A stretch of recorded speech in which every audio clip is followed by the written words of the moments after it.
నేటిదిన వాక్య ధ్యానం కొరకు సామ్ 65 4th స్టాంజా 65వ కీర్తన 4వ చరణంలోని ఆఖరి వాక్యాన్ని చదువుకుందాం. నీ పరిశుద్ధాలయము చేత, నీ మందిరములోని మేలు చేత మేము తృప్తి పొందెదము. చదవబడిన ఈ వాక్య భాగంలోని దీవెన నా ప్రియులకు మీరందరూ పొందుదురుగాక. వాక్య ధ్యానం కొరకై ప్రార్థన. ప్రేమ కలిగిన మా తండ్రి, మీ వందనాలు. నేడు చదవబడిన ఈ వాక్య భాగం ద్వారా మాతో మాట్లాడి మమ్మల్ని బలపరచమని యేసుక్రీస్తు నామములో ప్రార్థిస్తున్నాను తండ్రి, ఆమేన్. చదవబడిన ఈ వాక్య భాగంలో దేవుని మందిరములో తన ప్రజలకు దేవుడు ఆయన మేలును అనుగ్రహిస్తారు. ఆయన చేసే మేలులే నిజముగా మన జీవితమందు తృప్తిని కలుగు చేస్తాయి. ఆయన చేయు ప్రతి కార్యము మన జీవితానికి ఎంతో సంతృప్తిని అనుగ్రహిస్తుంది. భూమి మీద మంచి జరుగుటకు మనము ఎన్నెన్నో ప్రయత్నాలు చేస్తూ ఉంటాం.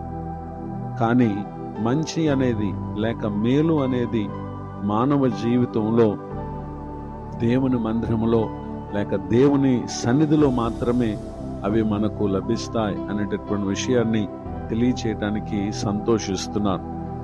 పరిశుద్ధ గ్రంథంలో రాయబడినట్టు ఒక మాటను మనం చదివినట్లయితే book of Job chapter 22 verse 21, యోబు గ్రంథం 22వ అధ్యాయం 21వ వచనంలో, ఆయనతో సహవాసం చేసిన యెడల నీకు సమాధానము కలుగును, అలాగున నీకు మేలు కలుగును. నిజమే, దేవుని మందిరములో మనం గడిపేటటువంటి సమయము ఒకటి దేవునితో సహవాసం, రెండోదిగా దేవుని బిడ్డలతో సహవాసం.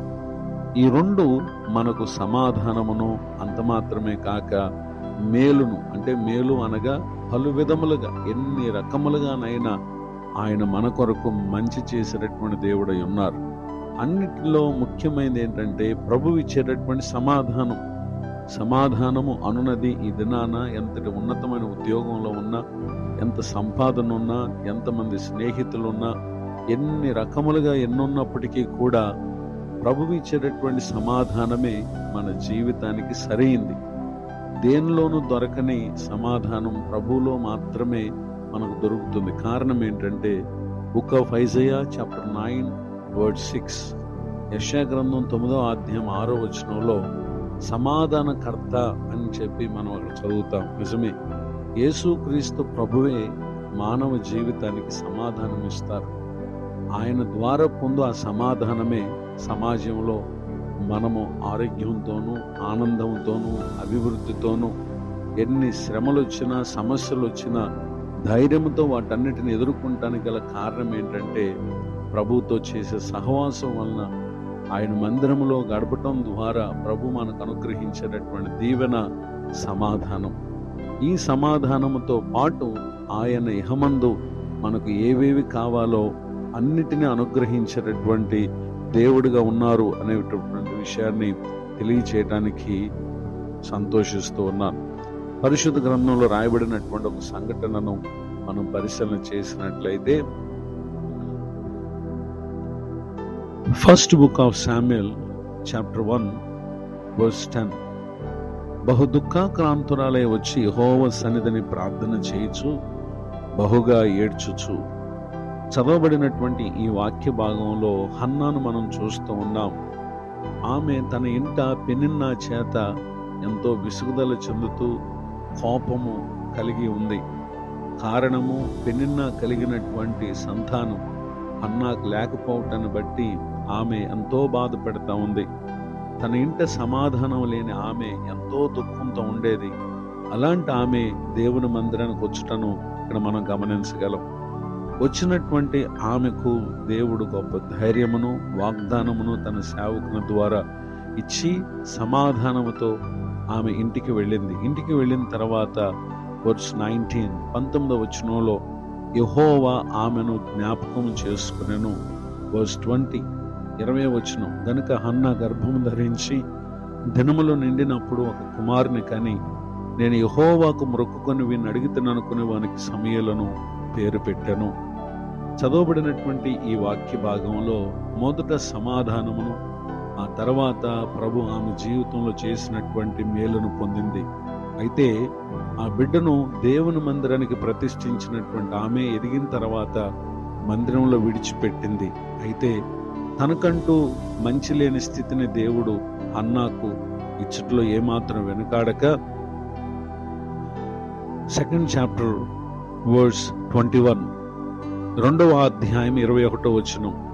యెహోవా హన్నాను దర్శింపగా ఆమె గర్భవతి 3 కుమారులను 2 కుమార్తెలను కనెను. అయితే బాలుడగు సమూయేలు యెహోవా సన్నిధిని ఉండి ఎదుగుచుండెను.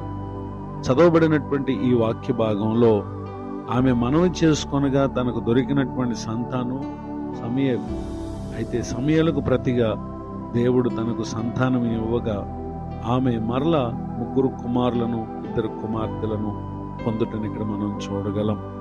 ఎంతో బాధపడినటువంటి ఆమె జీవితానికి దేవుడు 6 బిడ్డలనిచ్చి ఆశీర్వదించడం ఎంత ఆశ్చర్యం. నిజమే, ఆ సమూయేలే ఇశ్రాయేలు ప్రజలకు గొప్ప దైవజనుడిగా ఉండటం తర్వాత కాలాల్లో తర్వాత అధ్యాయాల్లో మనం చూడగలం. ఈ మాటలు వింటున్నటువంటి నా ప్రియ సహోదరి సహోదరులు, మొదట ప్రభువారు మనకు సమాధానం ఇస్తారు, ఆ తర్వాత భూమి మీద మనకు మేలునిస్తారు. అంతేకాక పరమందు నిత్య జీవాన్ని కూడా ఇచ్చేటటువంటి దేవుడు తన ఆవరణములో తన మందిరములో ఎందరైతే సహవాసం చేయటానికి ఇష్టపడతారో వారికి ఆయన చేయు మేలు చేత తృప్తినిచ్చేటటువంటి దేవుడుగా ఉన్నారు.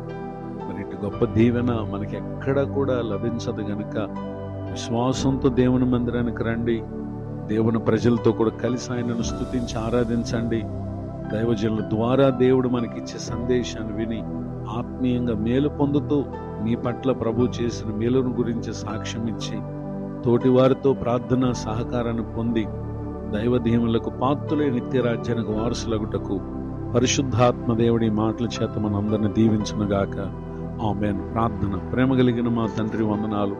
నేడు విన్న ఈ మాటల ద్వారా మిమ్మల్ని బలపరిచినందుకు వందనాలు. దైవజనులను, వారి కుటుంబాన్ని, సేవా పరిచయం దీవించండి. కృంగిన వారిని, దుఃఖితులను, వేదనలో ఉన్న వారిని ఆదరించండి. మరి యొక్క నూతన సంవత్సర దయాకిరీటాన్ని దినం పొందిన మా ప్రియులను దర్శించమని యేసు క్రీస్తు నామములో ప్రార్థిస్తున్నాను తండ్రి. ఆమేన్. తండ్రి, కుమార, పరిశుద్ధాత్మ దేవుడితో నడిపించునుగాక. ఆమేన్.